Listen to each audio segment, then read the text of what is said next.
La juventud de Darwin, los primeros años de la vida de Charles Darwin. The Mount. Charles Robert Darwin nació el 12 de febrero de 1809, el mismo día y año que Abraham Lincoln, en The Mount, en el hogar familiar en Shadesbury, Inglaterra. Fue el quinto de 6 vástagos, 4 hijas y 2 hijos, en el seno de una familia privilegiada, rica y destacada.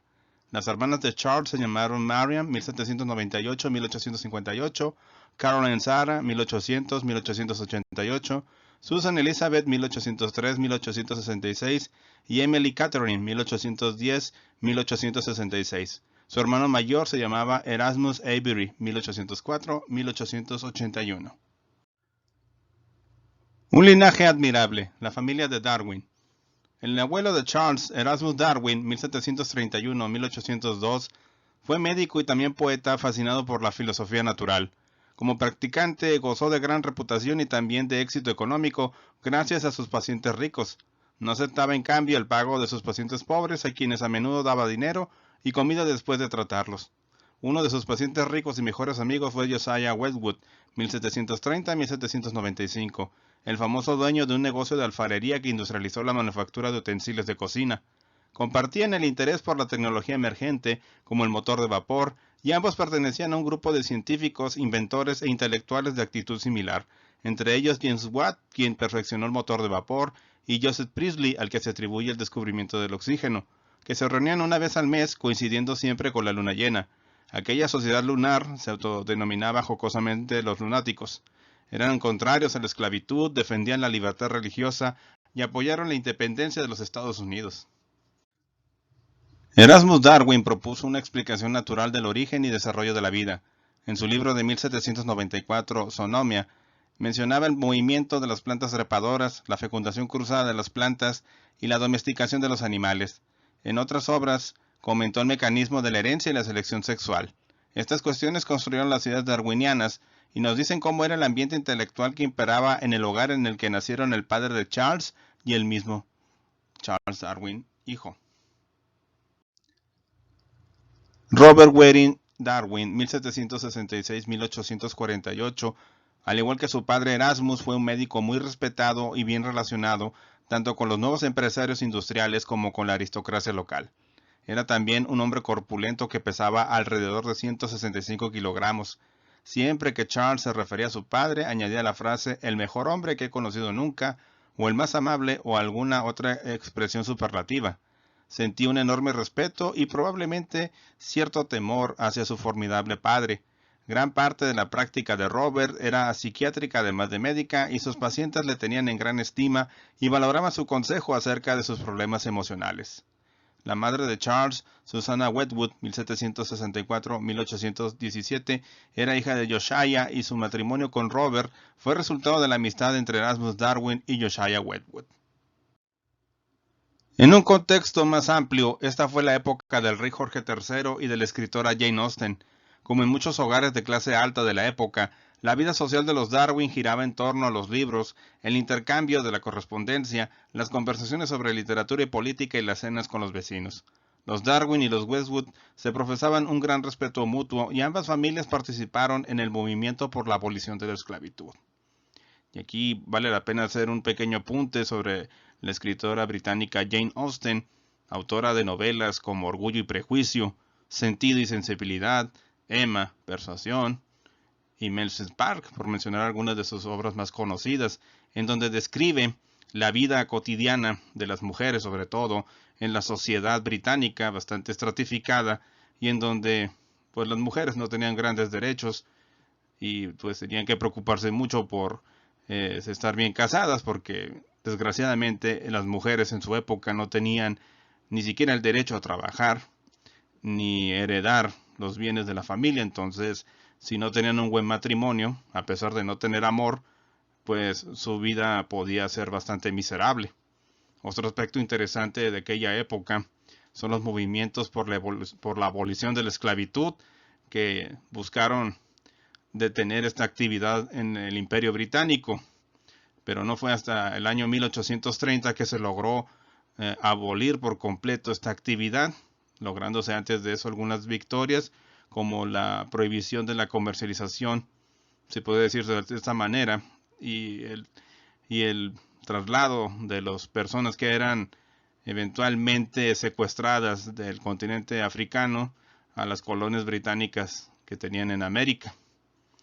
Y como pueden darse cuenta, pues es una época en donde también se daba inicio a la revolución industrial y vemos el germen de muchas grandes empresas que todavía existen en la actualidad y algunas otras que ya han desaparecido, pero aún así vemos grandes transformaciones en una sociedad que por mucho tiempo fue demasiado estricta y estratificada. Charles Darwin tuvo una infancia privilegiada y feliz en The Mount, el hogar familiar en Shrewsbury, Inglaterra. La única excepción fue la muerte de su madre Susana en 1817, cuando solamente contaba con 8 años de edad. La devoción maternal de sus 3 hermanas mayores compensó en parte aquella pérdida, pero su padre se volvió aún más autocrático y dominante tras la muerte de su esposa. Charles escapaba de la severidad patriarcal con frecuentes visitas a Merle Hall en Staffordshire, la vivienda cercana de su tío materno Josiah Wedgwood II y una multitud de primos. Tras la muerte de su madre, Charles fue enviado a un internado de Shrewsbury. La escuela estaba a solo 1 milla de distancia, por lo que realizaba el breve trayecto a casa a pie los fines de semana y siempre que podía iba por las tardes a buscar ejemplares de escarabajos o realizar experimentos químicos en el cobertizo del jardín con su hermano mayor Erasmus Ras, con quien mantuvo una estrecha relación toda la vida.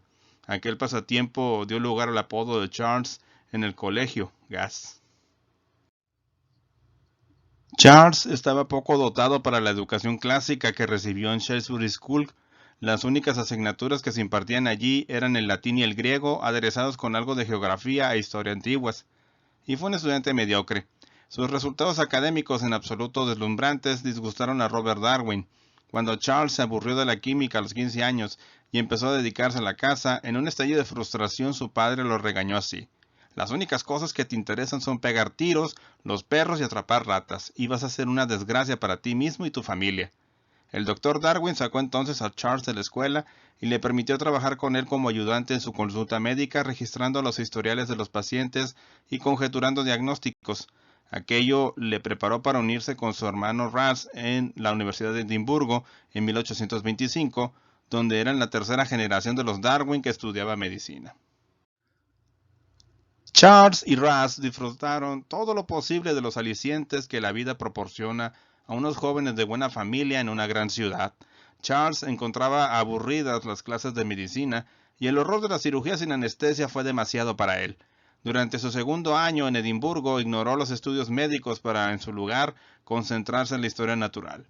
Visitaba a los pescadores locales y rebuscaba entre sus redes, y se movió en la órbita del zoólogo y médico Robert Edmund Grant, un gran experto en esponjas que estimuló el interés de Charles por los invertebrados marinos con excursiones al fiordo del Ford, proyectos de investigación y presentaciones en sociedades científicas. Charles asistió a una conferencia ofrecida por el pintor y ornitólogo estadounidense John James Audubon y quedó fascinado por la taxidermia. Esto le animó a recibir lecciones particulares sobre cómo disecar aves de John Edmondson, un ex esclavo que había viajado en una expedición a América del Sur y probablemente el único hombre de raza negra en Edimburgo por aquel entonces. A Charles le encantaron las historias de exploración de Edmondson y se hicieron amigos. A Charles le interesaba mucho más la historia natural que la medicina y manifestó su insatisfacción en las cartas que escribió a sus hermanas. Durante su segundo año en Edimburgo, Charles viajó a París con permiso de su padre para visitar a sus primos, entre ellos Emma Wedgwood, que estaba allí de vacaciones. Charles y Emma, ambos de 18 años de edad, prácticamente se habían criado juntos. En una carta a sus hermanas, Charles habló de la hermosa joven en la que se había convertido Emma. Entretanto, en el hogar familiar, las hermanas de Charles convencieron a su padre de que le permitiera abandonar Edimburgo, lo cual hizo en abril de 1827. El doctor decidió que si Charles iba a ser médico, debía ser sacerdote, cosa que solo podía lograr asistiendo a una universidad inglesa sancionada por la Iglesia de Inglaterra, por lo que Charles fue enviado a la Universidad de Cambridge para su formación eclesiástica, pese al ambiente escasamente religioso del hogar de los Darwin. Más bien era al contrario, pues tanto el abuelo Erasmus como su padre y su hermano Ras eran librepensadores. Inclusive su padre, Robert, le decía, pues siempre podrás ser clérigo y no es necesario que creas en Dios. Y es que para un joven de la categoría y de los recursos de Charles, y que no tenía ningún interés en medicina o tal vez en otras carreras, pues la vida sencilla de un clérigo de pueblo pues parecía bastante aceptable, a pesar de el ambiente tan libre y poco religioso en el cual se crió este naturalista inglés.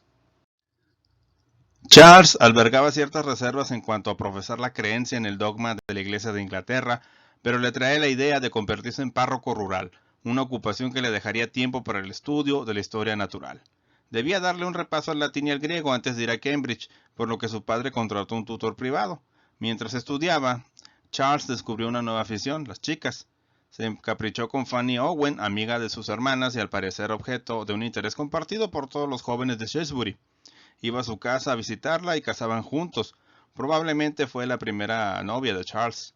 Tras 8 meses repasando el latín y el griego, estaba preparado y partió hacia el Christ's College de Cambridge en 1828. El ambiente allí fue mucho más de su gusto.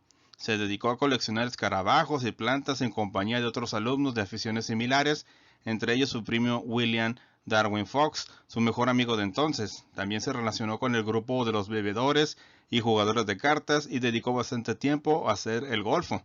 Volvía a casa durante las vacaciones para ver a Fanny, pero hubo unas navidades en las que no acudió a Shrewsbury. Fanny se sintió ofendida y el flirteo se enfrió. Por fortuna, Charles fue a caer bajo la tutela del reverendo profesor John Stevens Henslow, un botánico que influyó en su carrera más que ninguna otra persona. Charles acompañaba a Henslow en excursiones al campo y fue invitado a cenar a su casa en muchas ocasiones.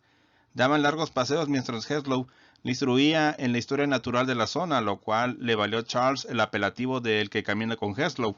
En aquel ambiente destacó y a diferencia de lo que sucediera en Edimburgo, se concentró en los estudios. Henslow le animó a leer extensamente, entre otras obras, la narrativa personal de Alexander von Humboldt sobre el viaje que hizo junto a Bonpland a Sudamérica de 1799 a 1804. Aquello inspiró a Charles el deseo de viajar y también el de aportar algo en la historia natural. Henslow se encargó de que Adam Sedgwick, profesor de geología, llevara como ayudante a Darwin durante una excursión veraniega al norte de Gales y le instruyera en el uso de los medios técnicos, la prospección y la descripción geológica. Charles tenía 22 años cuando se licenció en 1831, el 10º entre una promoción de 178 alumnos. Regresó al hogar de The Mount en agosto de 1831, donde le esperaba una carta de Henslow. Dentro de esta había otra carta del profesor de astronomía de la Universidad de Cambridge, George Peacock, en la que ofrecía a Charles la oportunidad de un viaje alrededor del mundo en el HMS Beagle, capitaneado por el capitán Robert Fitzroy.